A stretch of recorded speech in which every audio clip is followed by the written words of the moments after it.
کسی صورت کا نام مائدہ رکھ دینا، یہ کیا ہے اس کے پیچھے حکمت؟ What is the wisdom behind the name of any surah with women or with sufra or مائدہ؟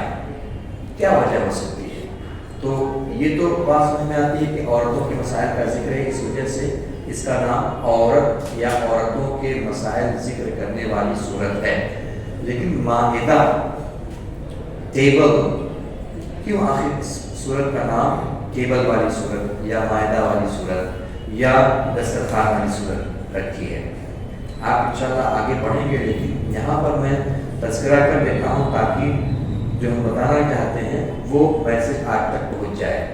اللہ کے نبی حضرت عیسیٰ علیہ السلام سے ان کی قوم نے کہا کہ اے نبی، اگر آپ واقعی سچے ہیں تو ہمارے لیے آسمان سے کھانا اتروا دیں، وہ جو دسترخوان پر اترے، اور اس کا ذکر اس صورت میں ہے۔ اس وجہ سے اس مائدہ کو دیکھتے ہوئے اس پوری صورت کا ہی نام سورہ مائدہ یعنی دسترخوان والی صورت رکھ دی گئی۔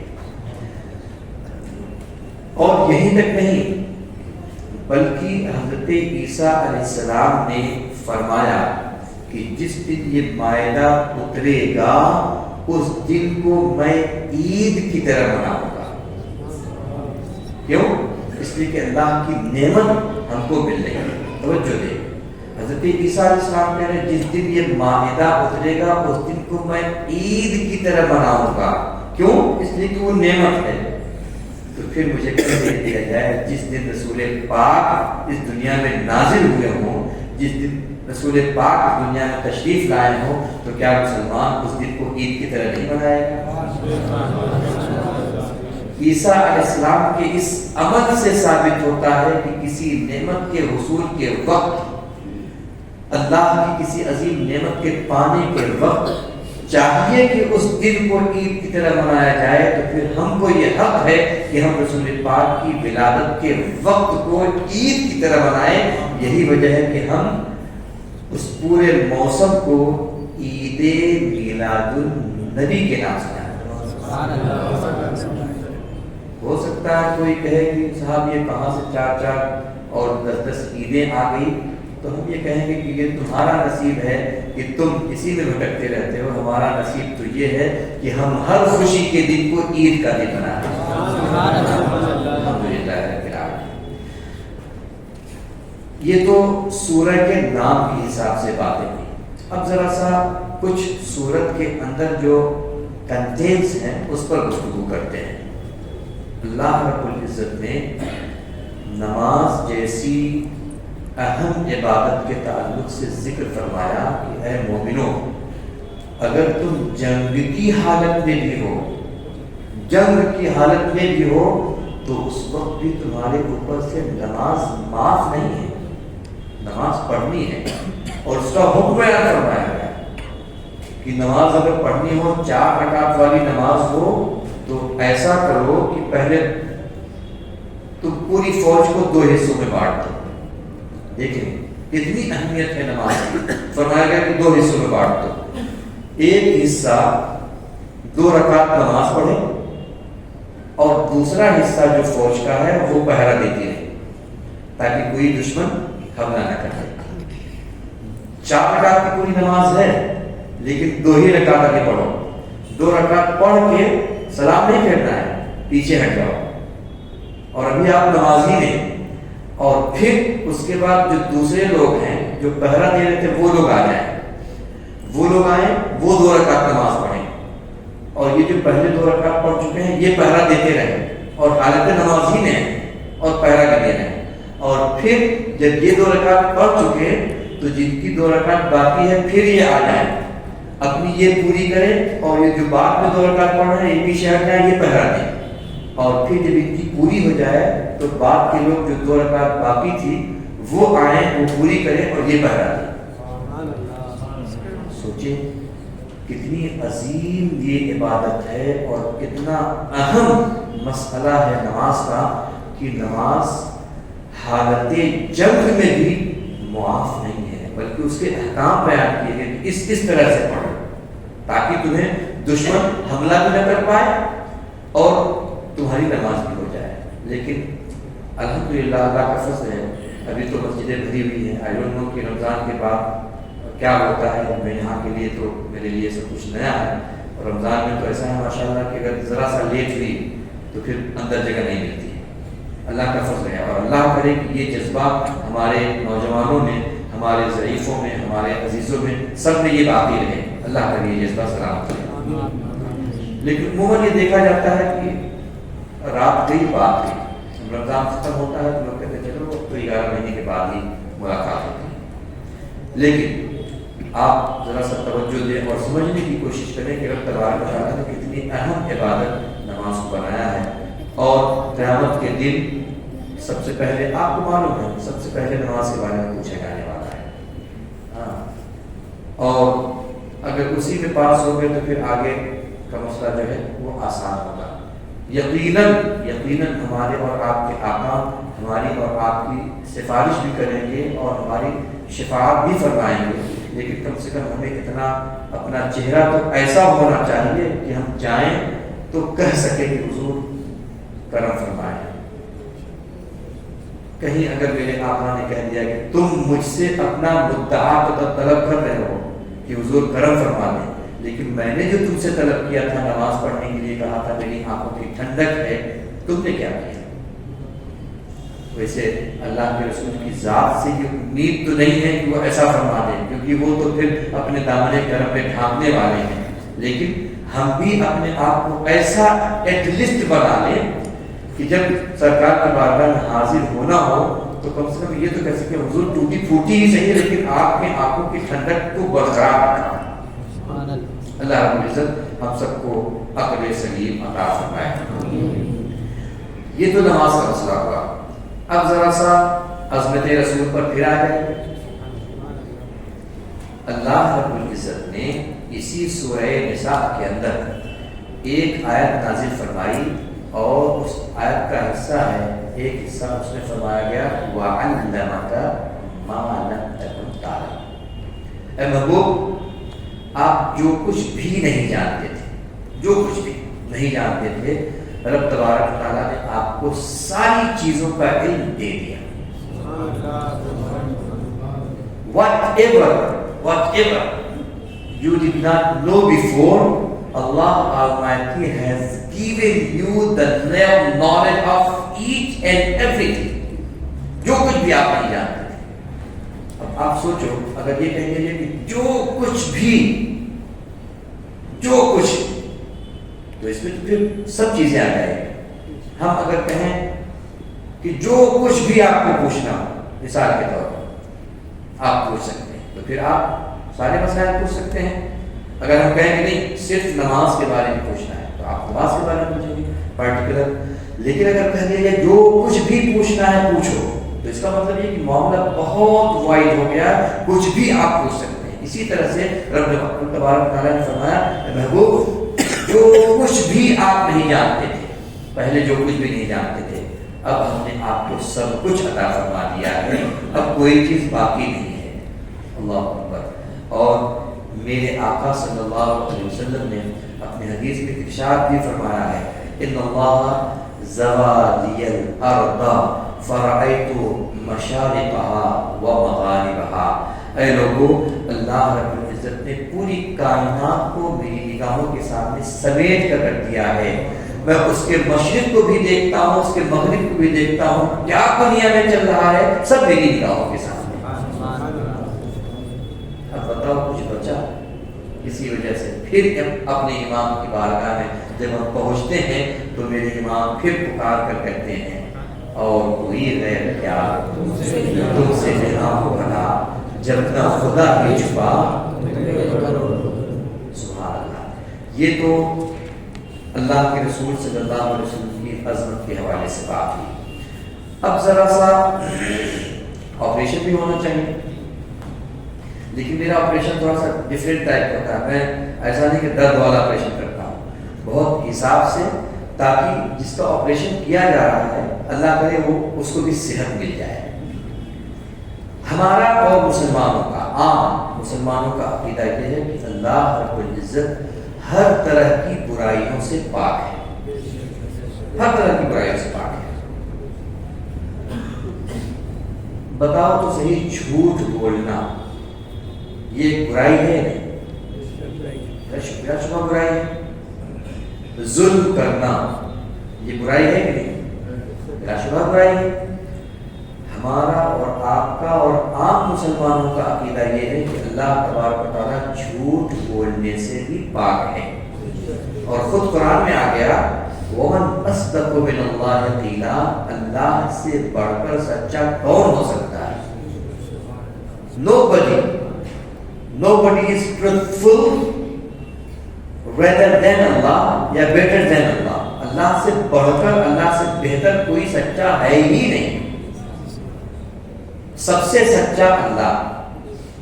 اور قرآن شروع ہوتے ہی رب تبارک و تعالیٰ نے فرما دیا دیکھو یہ میرا کلام، اس میں کوئی ڈاؤٹ، کوئی سسپیشن، کوئی شک نہیں ہے، لا ریب فیہ، یہ میرا کلام، اس میں کوئی شک شبہ نہیں۔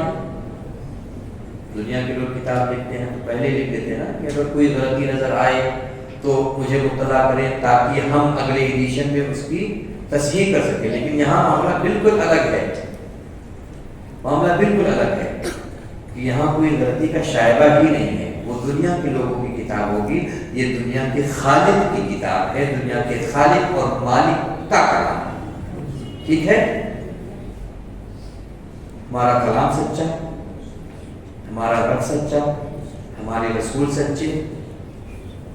اب ذرا سا غیروں کو دیکھیں، ان کے ہاں ایک مولوی نے لکھا اللہ رب العزت معاذ اللہ رب العالمین جھوٹ بولنے پر قادر ہے، اور یہ چیزیں لکھی ہوئی ہیں، یہ چیزیں لکھی ہوئی ہیں، ایسا نہیں ہے کہ ہم یا آپ اپنی طرف سے کہہ رہے ہیں، یہ چیزیں لکھی ہوئی ہیں، بارہا سمجھانے کی کوشش بھی کی گئی، لیکن شاید عقل میں بات نہیں اترتی ہے، یا یہ کہ مہر لگ چکی ہے کہ ہم مہر لگنے کے بعد سمجھنے والے ہی نہیں ہیں۔ جب اللہ سچا ہے تو پھر یہ کہنے کی چندہ ضرورت ہی نہیں کہ اللہ جھوٹ بول سکتا ہے، ہمارا تو عقیدہ ہے اور قرآن بھی کہتا ہے۔ اب اگر آپ سوچو اللہ کے لیے بھی امکان مان لیا جائے، پاسبلٹی مان لی جائے کہ ہی کین آلسو لائی، تو پھر شریعت کا کوئی بھی حصہ پاکی کے ساتھ رہ سکتا ہے؟ ہم کہیں گے اللہ نے نماز فرض کی ہے، جھوٹ ہے، اللہ جھوٹ بول سکتا ہے۔ اللہ نے روزہ فرض کیا ہے، نہیں، جھوٹ ہے۔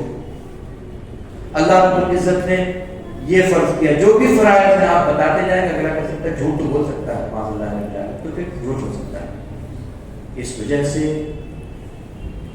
ابھی دیر نہیں ہوئی، اگر اس طرح کا عقیدہ کسی کا ہے، الحمدللہ ہم تو اس طرح کا عقیدہ نہیں رکھتے، کیونکہ اللہ کی ذات ہی کی ڈیفینیشن ہے۔ جب اگر پوچھا جائے اللہ ہے کون، اس کی ڈیفینیشن کیا ہے، تو علماء نے لکھا کہ اللہ کی ذات وہ ذات ہے جو تمام صفات کمالیہ، اچھی اچھی صفتوں، ایٹریبیوشن کا جامع ہے، تمام اچھی چیزوں کا جامع ہے، اور کوئی بھی برائی اس تک راہ ہی نہیں پا سکتی۔ اب اگر ایسے ہی ہونے لگے اور کہنے لگے، صاحب کہنے لگے کہ اگر اللہ تعالیٰ جھوٹ بولنے پر قادر نہ ہو اور ہم قادر ہیں تو پھر تو اللہ چھوٹا ہو جائے گا، ہم بڑے ہو جائیں گے، اللہ۔ لیکن کیسی منطق ہے۔ ہم نے کہا کہ ہم تو شادی کرنے کے لیے قادر ہیں، شادی کرتے بھی ہیں، ہمارے یہاں بچہ بھی پیدا ہوتا ہے، کیا مطلب اللہ شادی کرنے کے لیے قادر ہے؟ اللہ تبارک و تعالیٰ کی جو اوصاف ہیں ان کو نگاہوں کے سامنے رکھو، پھر بات کرو۔ اور اگر بات قدرت ہی کی آ گئی کہ نہیں اس کی قدرت کم ہو جائے گی، ہمارے ایک استاد تو انہوں نے بڑی اچھی بات کہی، کہا کہ اگر ایسا ہی ہے تو بتاؤ کیا اللہ تبارک و تعالیٰ کوئی ایسا پتھر پیدا کر سکتا ہے جو وہ خود ہی نہ اٹھا پائے؟ تو جہاں تک قدرت کا تعلق ہے، قدرت کچھ خاص چیزوں کے ساتھ مختص ہوتی ہے. ایسا نہیں کہ ہر چیز میں آپ قدرت بڑھا دیں کہ اللہ رب العزت انسان کی شکل میں آ سکتا ہے، اگر نہ آئے تو پھر ہم سے کم ہو جائے گا. اللہ رب العزت شادی کر سکتا ہے، نہ کرے تو ہم سے کم ہو جائے گا. یہ مسئلہ بڑا اہم ہے، سمجھنے کی ضرورت ہے. یہ وہ مسائل ہیں جن کی بنیاد پر ان لوگوں کے علماء کی تکفیر کی گئی اور بار بار سمجھایا گیا کہ یہ تو ایسا مسئلہ ہے کہ اللہ اور اس کے رسول کی جب بات آئے تو زبان بہت روک کے اور دل بہت سمجھ کے کہیں لگاؤ. ایسا نہ ہو کہ سارا کیا گیا سب بیکار ہو جائے. الحمدللہ اللہ کا فضل ہے جو سنی ہوتے ہیں، یہ میں نے محسوس کیا ہے کہ کہیں اگر مسئلہ بہت پیچیدہ آ جائے تو وہ یہ کہہ دیتے ہیں اللہ اور اس کے رسول جانے، ہم تو اس کے بارے میں سمجھ نہیں پا رہے کیا. لیکن دوسرے لوگ جو ہیں وہ بڑے دھڑلے سے کہہ دیتے نہیں رسول بھی ہے تو مر کے مٹی میں ملنے والا ہے. کہ ہمارا عقیدہ، اور اگر میں کہوں تو شاید آپ میری تصدیق بھی کریں گے کہ حضرت عمر رضی اللہ تعالیٰ عنہ کا زمانہ جب ختم ہوا اور ایک زمانہ گزر گیا سن 64 ہجری میں یا سن 82 ہجری میں، یعنی حضرت عمر کی وفات کے بھی بعد تقریباً 30-40 سال گزر گئے.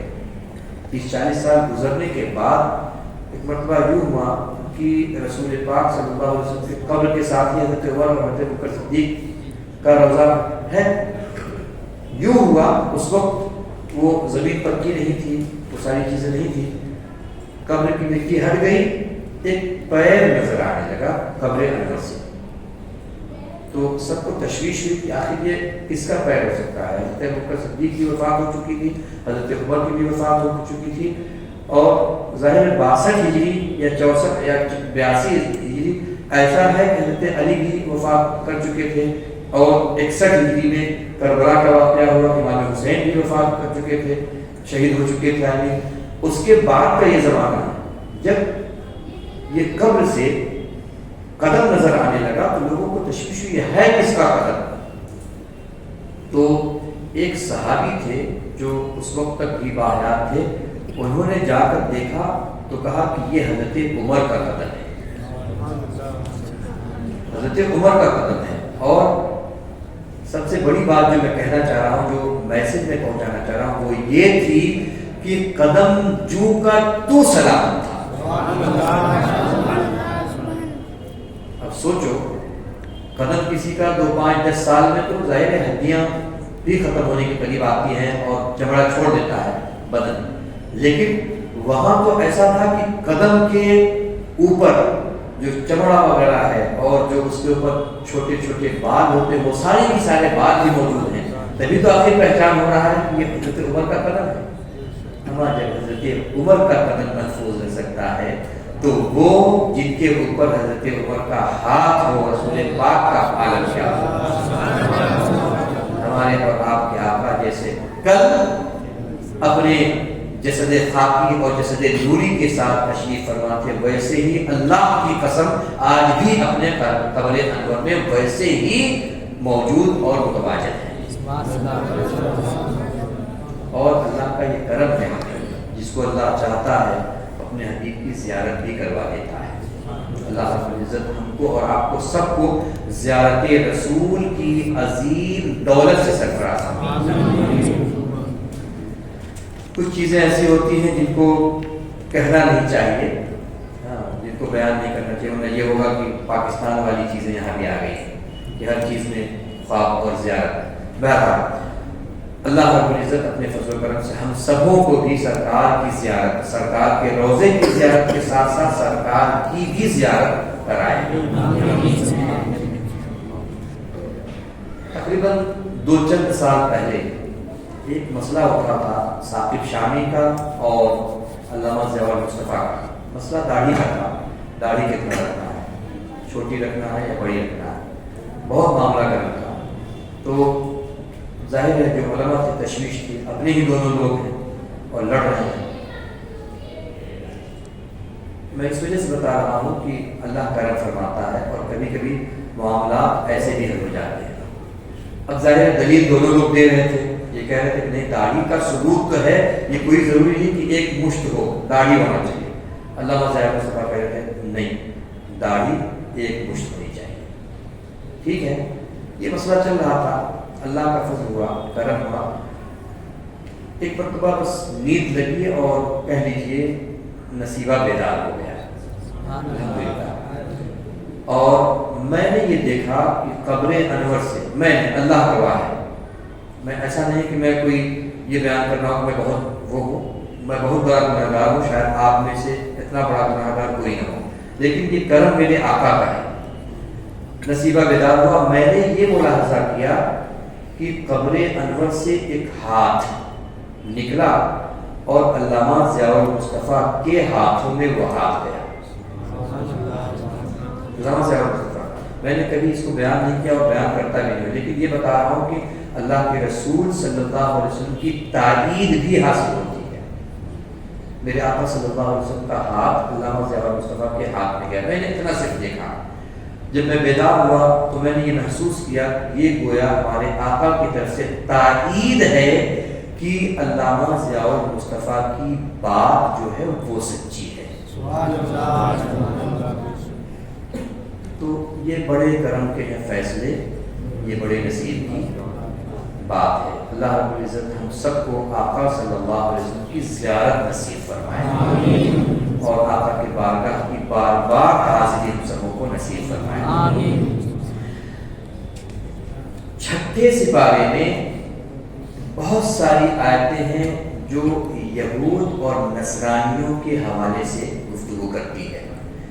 چونکہ جامعۃ الازہر میں میری جو اسٹڈی تھی، میری جو تعلیم تھی، اور میں نے جو منہج اور جو سلیبس پڑھا ہے اس میں ہم لوگوں کو چونکہ ڈیبیٹ بھی سکھایا جاتا ہے، اور ڈیبیٹ کے لیے ضروری ہے کہ اگر آپ یہودیوں سے ڈیبیٹ کر رہے ہیں یا عیسائیوں سے ڈیبیٹ کر رہے ہیں تو ظاہر ہے ان کی کتابوں کے بارے میں بھی جانیں آپ کہ ان کی کتابوں میں کیا لکھا ہے، اور ہم اگر ایسے ہی کہیں کہ تمہاری کتاب بدلی ہوئی ہے، بگڑی ہوئی ہے، پہلی صورت موجود نہیں ہے، تو وہ پھر اعتراض کرے گا دلیل کہاں ہے۔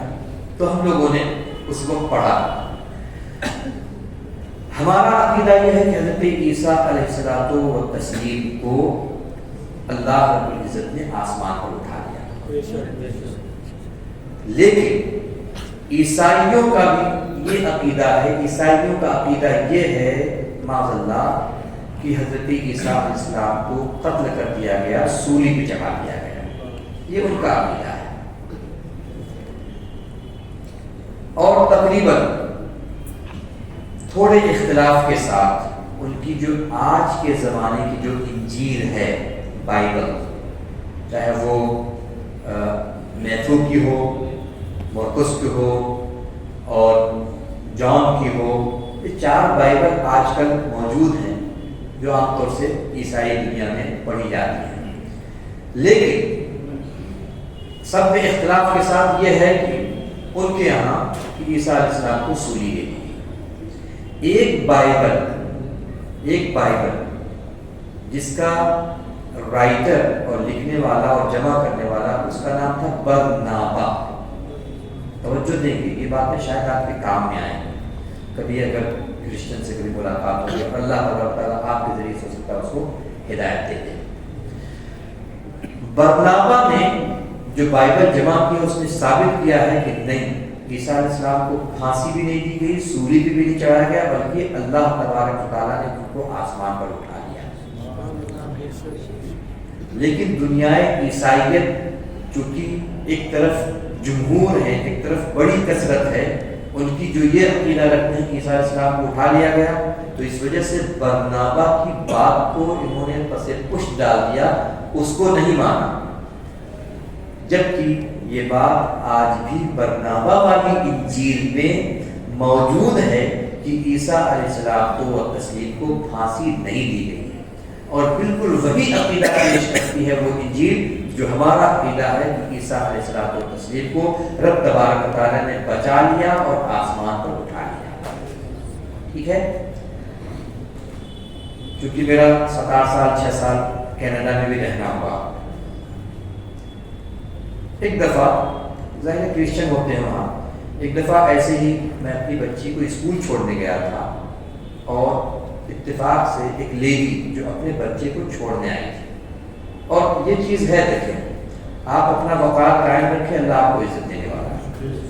میں کبھی کبھی اسی پورے پوشاک کے ساتھ امامہ لگا کے جبہ اور پورا پہن کے اسکول میں بچی کو چھوڑنے جاتا تھا اور الحمدللہ ہم کو لوگ عزت دیتے تھے.